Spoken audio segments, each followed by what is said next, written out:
Hello student, मैं Himanshu Bansal mathematics जोश के इस वीडियो लेक्चर में आपका फिर से स्वागत करता हूं। आज हम स्टार्ट करने वाले हैं एक्सरसाइज 1.2। इसका जो इंट्रोडक्शन था वो हमने लास्ट वीडियो में कवर कर ही लिया था। अगर आपने वो नहीं देखा हो तो डिस्क्रिप्शन बॉक्स में उसका लिंक दिया हुआ है, आप वहाँ से आकर देख सकते हैं। आइए स्टार्ट करते हैं एक्सरसाइज 1.2। इसमें जो पहला प्रश्न है वो हमसे ये कहता है कि इनमें से कौन कौन से उदाहरण रिक्त समुच्चय के उदाहरण हैं। तो रिक्त समुच्चय हम पढ़ चुके हैं क्या होता है, जिसमें कोई भी अवयव नहीं होता। तो इसमें हम पहले का फर्स्ट पार्ट जो कहता है वो ये कहता है कि दो से भाज्य विषम प्राकृतिक संख्या का समुच्चय। क्या ये रिक्त समुच्चय होगा? देखो, हम जानते हैं विषम प्राकृतिक संख्या क्या होती है। जो संख्या दो से नहीं करती विषम कहलाती है। अब प्राकृतिक संख्या तो आप जानते हो क्या होती है। विषम प्राकृतिक संख्या जैसे कि 1, 3, 5, 7 अभी दो से करती नहीं है। जब दो से नहीं करती तो समुच्चय में कोई भी अवयव होगा ही नहीं। और जब समुच्चय में कोई भी अवयव नहीं होता तो उसी को हम रिक्त समुच्चय बोलते हैं। तो ये रिक्त समुच्चय का उदाहरण है। तो हम लिख देंगे बस यहाँ पर, हाँ, ये रिक्त समुच्चय का उदाहरण है। सेकंड पार्ट कहता है सम अभाज्य संख्या का समुच्चय। और सम अभाज्य, देखो दुनिया में सबसे छोटी अभाज्य संख्या जो है वो है 2, जो कि एक सम भी है। तो 2 को हम सम अभाज्य संख्या भी बोलते हैं। तो यहाँ पर समुच्चय में जो अवयव आ गया, अगर मैं समुच्चय ए लेता हूं उसे, तो एक अवयव आ जाएगा 2। 2 क्या है? सम अभाज्य। तो ये क्या है? रिक्त समुच्चय है? नहीं है, क्योंकि यहाँ पर कितना अवयव है? एक ही अवयव है यहाँ पर। तो ये एकल समुच्चय है, ना कि रिक्त समुच्चय। तो हम लिख देंगे यहाँ पर नहीं, ये रिक्त समुच्चय नहीं है। थर्ड पार्ट ये कहता है कि x एक प्राकृतिक संख्या है जहां x की वैल्यू 5 से छोटी और 7 से बड़ी है। तो 5 से छोटी और 7 से बड़ी ऐसी कोई संख्या ही नहीं है उभयनिष्ठ जो इन दोनों कंडीशन को फॉलो करे। ठीक है, अगर ये कहता कि 5 से बड़ी और 7 से छोटी, तब तो हमारा 6 आ जाता। और अगर 6 आता तो हमारा एकल समुच्चय हो जाता। लेकिन यहाँ पर क्या है? ऐसी कोई संख्या ही नहीं है 5 से छोटी और 7 से बड़ी। जब संख्या ही नहीं है तो अवयव ही नहीं होगा। जब अवयव ही नहीं होगा तो रिक्त समुच्चय हो जाएगा वो। तो ये भी क्या होगा? एक रिक्त समुच्चय।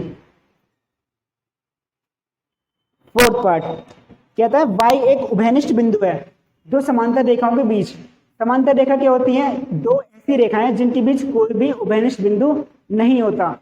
दो ऐसी रेखाएं जिनके बीच कोई भी उभयनिष्ठ बिंदु नहीं होता। उभयनिष्ठ मतलब अगर बिंदु इस लाइन पर है तो इस लाइन पर भी होना चाहिए वही बिंदु। लेकिन यहाँ पे हम देख सकते हैं कोई भी उभयनिष्ठ बिंदु नहीं आ रहा। अगर तिर्यक रेखा की बात करता, तिर्यक रेखा मतलब जो रेखाएं एक दूसरे को काटती हैं, तो ये बिंदु उभयनिष्ठ हो जाता है। यहाँ पर ये उभयनिष्ठ बिंदु था, पर यहाँ पर कोई भी बिंदु क्या आएगा? उभयनिष्ठ नहीं आएगा। तो ये भी क्या हो जाएगा? एक रिक्त समुच्चय हो जाएगा, क्योंकि ऐसा कोई अवयव उसमें होगा ही नहीं। तो यहाँ हम लिख देंगे हाँ, ये रिक्त समुच्चय होगा।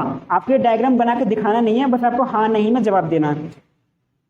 इसी तरह अगला प्रश्न है हमारा, उसमें ये पूछता है कि कौन कौन से समुच्चय परिमित और अपरिमित समुच्चय हैं। परिमित समुच्चय मैंने बताया था, जो काउंटेबल हो, जिन्हें आप काउंट कर सकते हो बेसिकली, वो होते हैं परिमित। और जिन्हें आप काउंट नहीं कर सकते, जिनकी कोई गिनती ही नहीं है, वो होते हैं अपरिमित। ठीक है, जैसे कि ब्रह्मांड में तारों का समुच्चय। अब तारे हमें नहीं पता वहां कितने तारे हैं, तो ये समुच्चय क्या हो गया? अपरिमित समुच्चय हो गया। इसी तरह प्रश्न नंबर 2 है यहाँ पर। प्रश्न नंबर 2 का फर्स्ट पार्ट कहता है वर्ष के महीनों का समुच्चय। हम जानते हैं एक वर्ष में कितने महीने? 12 महीने। ये तो हम काउंट कर सकते हैं। तो कौन सा समुच्चय हो गया? ये परिमित, परिमित समुच्चय। सेकंड पार्ट अब कहता है कि एक सेट दिया हुआ है 1 2 3 डैश डैश डैश। देखो 1 2 3 और आगे कितने नंबर गए ये हमें नहीं पता, यानी हम काउंट नहीं कर पा रहे। ये कौन सा समुच्चय हो गया? ये एक अपरिमित समुच्चय हो गया।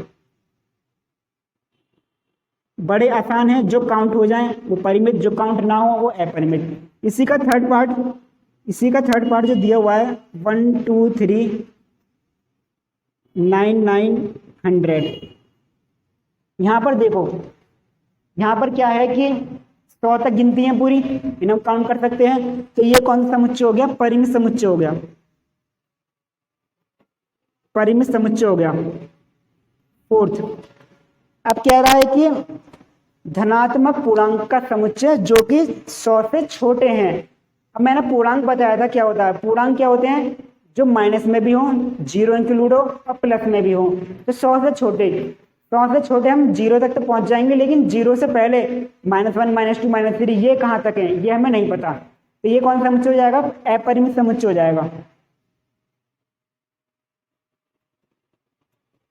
अब इसमें ये मत सोच लेना कि हम 100 से छोटे तो 1 से 99 तक ले लें, तो ये परिमित नहीं, उसने बोला है पूर्णांक। अगर ये कहता प्राकृतिक तो ये परिमित होता, लेकिन अब ये अपरिमित है। जैसे कि एक अगला एग्जांपल है, सम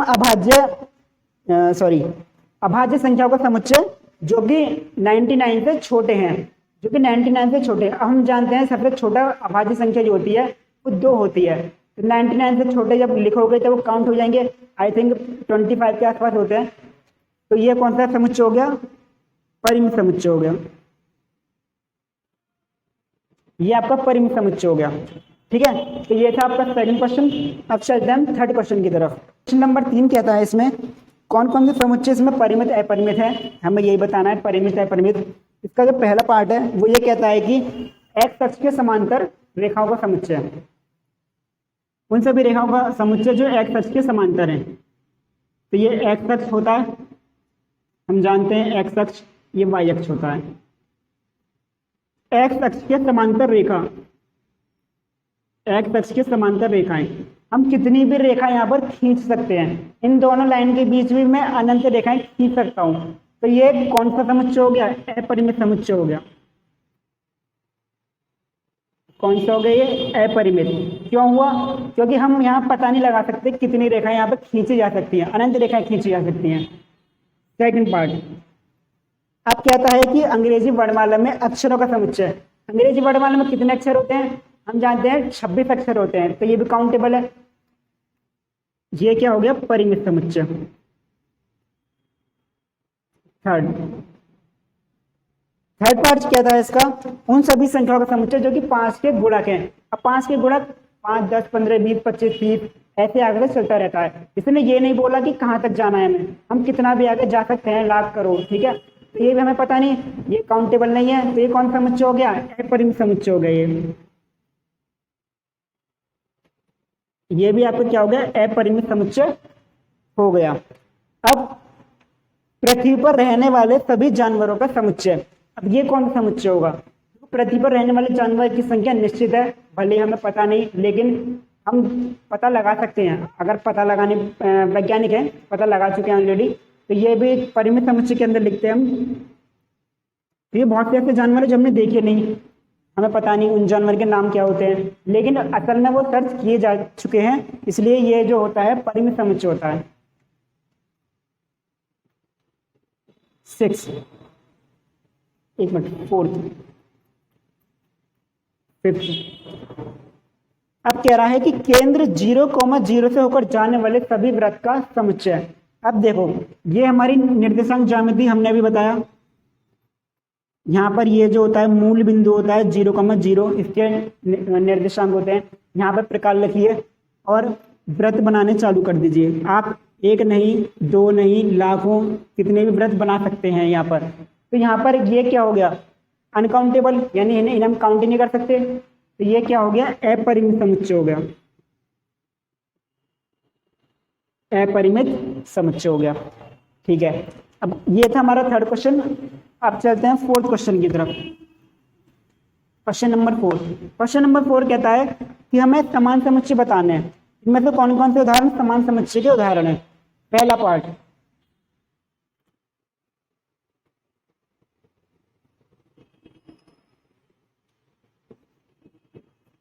B बराबर DCBA। ठीक है, समान समुच्चय क्या होते हैं? मैंने बताया था कि A का प्रत्येक अवयव B में होना चाहिए, B का प्रत्येक अवयव A में होना चाहिए। ठीक है, अगर एक भी ऐसा अवयव है या तो A का या B का जो दूसरे में नहीं है तो समान समुच्चय नहीं होगा। अब यहाँ पर देखो, A यहाँ पर भी है, B यहाँ पर भी है, C यहाँ पर है, D भी यहाँ पर है। इसी तरह आपको उल्टा भी मिलेगा, D यहाँ पर है, C यहाँ पर है, B यहाँ पर है और A यहाँ पर है। दोनों ही एक दूसरे के अंदर होने चाहिए, एक भी एलिमेंट एक्स्ट्रा नहीं होना चाहिए। अगर है तो समान समुच्चय नहीं होगा। तो फिलहाल ये समुच्चय है A बराबर B, यह एक समान समुच्चय है। आप लिख भी सकते हो, यह एक समान समुच्चय होगा। अब क्या रहा है, ए बराबर 4, 8, 12, 16 एंड बी बराबर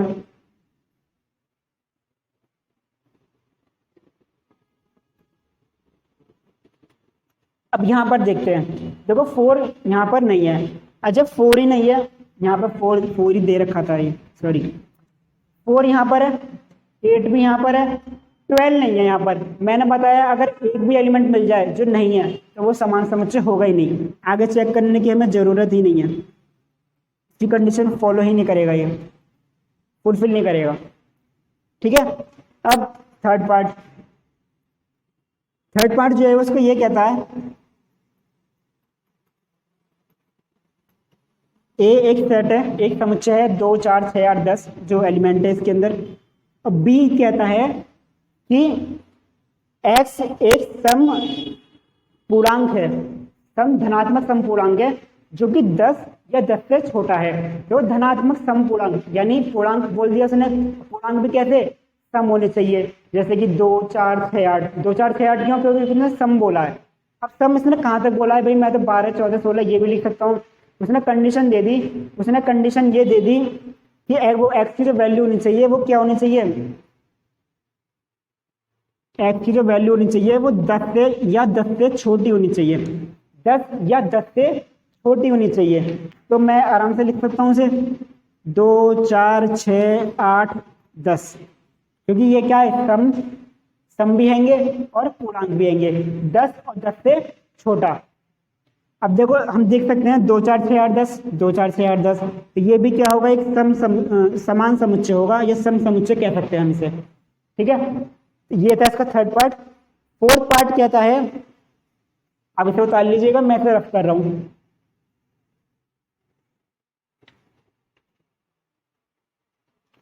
इसका जो फोर्थ पार्ट है वो ये कहता है हमसे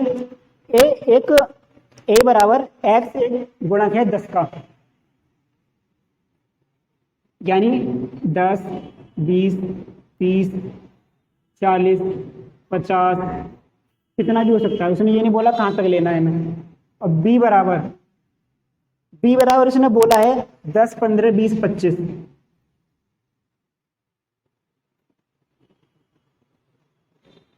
ये एक सेट है, तो हमें देखना है क्या ये ए बराबर बी के होगा। अब देखो 10 यहाँ पर है, 20 यहाँ पर है, 30 यहाँ पर है, 40 भी होगा और 50 भी होगा, कहीं ना कहीं आगे सारे नंबर मिल जाएंगे। लेकिन बी के अगर हम अवयव देखें तो 10 यहाँ पर है ए के अंदर, 15 क्या 15 ए के अंदर है, 15 ए के अंदर है नहीं ना। जब ए के एलिमेंट हमें ऐसा मिल गया इसके अंदर, तो चेक हमें दोनों में करना पड़ेगा। अब हमने यहाँ देखा कि ए के तो सारे अवयव हमें मिल गए, लेकिन बी का एक अवयव नहीं मिल पा रहा, 15 नहीं मिलेगा, यहाँ 25 नहीं मिलेगा, ऐसे बहुत सारे अवयव नहीं मिलेंगे। पर हमें तो चेक एक को ही करना है, जहां एक भी नहीं हुआ वहां पूरा ही नहीं होगा। तो ये क्या होगा, ए बराबर बी के नहीं होगा। यहां मैं लिख देता हूं ए बराबर बी के नहीं होगा। ठीक है, ए बराबर बी के नहीं होगा।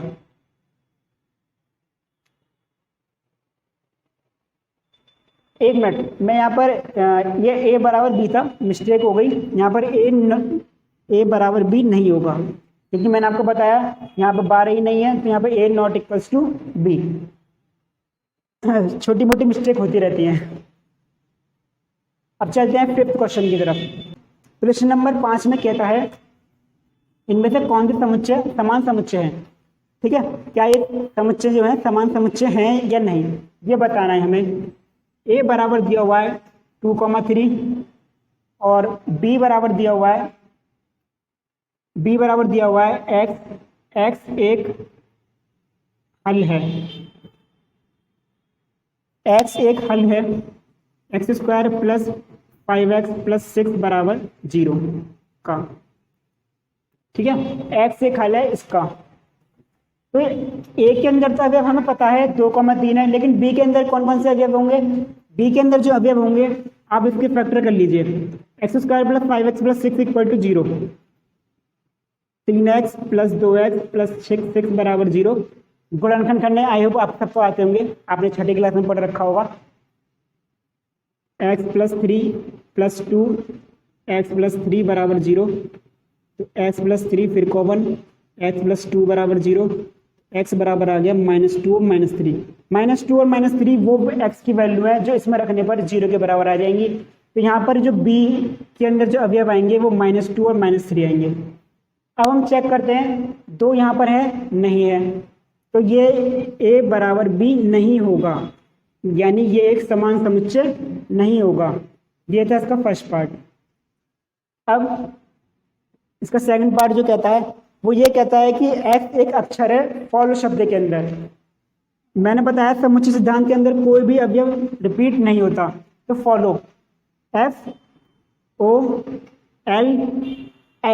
अब एल क्या है, रिपीट नहीं होता, तो एल एक ही बार लिखेंगे हम, ओ लिख चुके, डब्लू।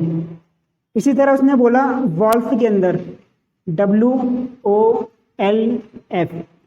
अब हम देख सकते हैं ए का प्रत्येक अवयव बी के अंदर है, बी का प्रत्येक अवयव ए के अंदर है, तो हम यहाँ लिख सकते हैं ए बराबर बी, यानी ये समुच्चय कौन सा समुच्चय होगा, समान समुच्चय होगा। अब देखते हैं प्रश्न नंबर 6। प्रश्न नंबर 6 कहता है कि इसमें हमें समान समुच्चय छांटने हैं। कौन कौन से समुच्चय समान समुच्चय होंगे, आपको स्क्रीन पर भी शो हो रहा होगा क्वेश्चन, मैंने यहाँ लिख भी दिए हैं। ये ABCDEFGH एक समुच्चय दे रखे हैं, हमें बताना है कि कौन सा समुच्चय किस समुच्चय के समान होगा। मैंने बताया ए का प्रत्येक अवयव बी में होना चाहिए, यानी एक का अवयव दूसरे में होना ही चाहिए सारे। हम देखते हैं ए बराबर 2, 4, 8, 12, क्या ऐसा कोई समुच्चय है जिसमें सारे अवयव आ जाए। बी से बी को देखो, यहाँ पर 2 है, 4 है, 8 नहीं है, तो यानी ए बराबर बी के नहीं होगा। अब ऐसी सी, यहाँ पर 2 ही नहीं है, तो आगे चेक करने की जरूरत नहीं। डी के अंदर 2 है, 4 है, 8 नहीं है, ए बराबर डी नहीं होगा, ये तो हो नहीं सकते क्योंकि इसमें 2 एलिमेंट हैं, यहाँ पे जबकि 4 हैं, तो ये तो होने से रहे। इसी तरह हम बी पर गौर करते हैं, जब ए बराबर बी के नहीं है तो अंडरस्टूड बात है बी भी ए के बराबर नहीं होगा, सी के बराबर भी नहीं होगा, लेकिन डी के बराबर हो जाएगा। क्यों कि 1 2 3 4, यहाँ भी देख सकते हैं 1 2 3 4, तो हम यहाँ कह सकते हैं कि बी बराबर जो होगा वो डी के होगा, यानी बी और डी क्या है, समान समुच्चय हैं आपस में। उसी तरह सी, अभी हमने देखा कि सी इनमें से किसी का भी समुच्चय नहीं है, क्योंकि यहाँ पर 4 अवयव है, यहाँ पर तो 2 अवयव है, तो ये तो होने से रहे, चेक करने की जरूरत नहीं। लेकिन सी, अब ए और सी में कंपेयर करो, अगर ए सी के समान नहीं था, अभी हमने चेक करा था, तो सी भी ए के समान नहीं होगा। यहाँ पर 14 है, यहाँ पर 14 नहीं है, तो ए सी के बराबर नहीं होगा।